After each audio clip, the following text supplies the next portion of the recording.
रजनी दीदी हंसती हुई बोली, रानी मेरी प्यारी देवरानी जल्दी से घूंघट कर लो, अगर माँ जी आ गई तो हंगामा हो जाएगा। मैंने घूंघट किया ही था तभी माँ जी वहाँ आ गई और कड़कड़ाती आवाज में बोली, चलो अब क्या यहीं गपशप मारती रहोगी तुम दो। हमने चलना शुरू ही किया था तभी माँ जी ने रजनी दीदी के कंधे पर हाथ रखा और बोली, पता है ना कहाँ से जाना है और कैसे जाना है। माँ जी ने बोला कि जब भी कोई बड़ा तुम्हारे सामने खड़ा हो तो हमेशा घूंघट में रहना और कम से कम अपने बड़ों के सामने आना और बिना घूंघट के तो कभी नहीं। दीदी कुछ बोली ही नहीं, बस अपना सर हिलाकर हाँ बोल दिया। मैंने भी बस अपना सर हाँ में हिलाया। माँ जी के जाने के बाद मैंने पूछा, रजनी दीदी आप तो स्कॉलर हो और इन सब चीजों को कैसे निभाती हो। रजनी दीदी मुस्कुराई और बोली कि मैं तुम्हारे जेठ जी से बहुत प्यार करती हूँ, इसलिए कभी अभी तक चुपचाप सब चीजें निभा रही। मैं कुछ नहीं बोली और चुपचाप रजनी दीदी के साथ घर के बाहर वाले कमरे में जाकर बैठ गई। वहाँ पर एक पड़ोस की आंटी जी बैठी थी। वो बोली कि यह कैसे बहू आई है, ससुर जी सामने खड़े हैं और ये यहाँ बैठी। मुझे कुछ समझ ही नहीं आया। मतलब रजनी दीदी बोली कि आंटी जी अभी नई बहू है, यहाँ के रीत रिवाज सीखने में थोड़ा समय लगेगा। रजनी दीदी मुझे वहाँ से उठाकर मेरे कमरे में छोड़ेगी। 6 महीने यूं ही छोटी छोटी चीजों में बीत गए। फिर एक दिन मैं राहुल के साथ साड़ी लेने गई। राहुल का फोन आया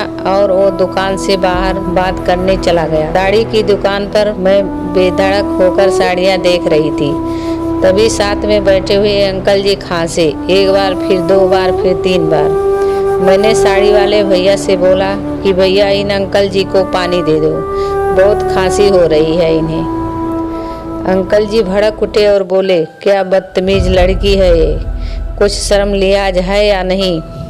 इसे दुकान पर हंगामा देख राहुल बाहर से भागकर अंदर आया और अंदर आते ही अंकल जी के पैर छूकर बोले, मामा जी आप यहाँ।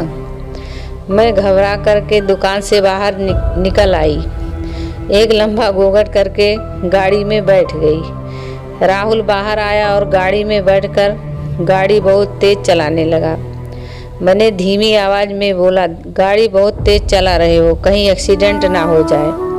हम घर पहुंचे ही थे तभी माँ जी जोर जोर से चिल्लाते हुए बाहर आई, देखो आ गई ये रानी साहिबा, खानदान की इज्जत मिट्टी में मिलाकर। तभी रजनी दीदी आई और बोली, माँ जी मेरे शादी के 6 साल हो गए हैं, मैं अभी तक मामा जी को नहीं जानती, ये कैसे जानेगी। माँ जी जोर जोर से चिल्लाई, देखो कैसे चपड़ चपड़ जवान चला रही है इस रजनी की। कभी राहुल सबकी बात काटते हुए बोले कि माँ ये दोनों सही बोल रही हैं, अगर ये हमेशा घूंघट के में रहती हैं तो ये मामा जी को कैसे पहचानेंगी।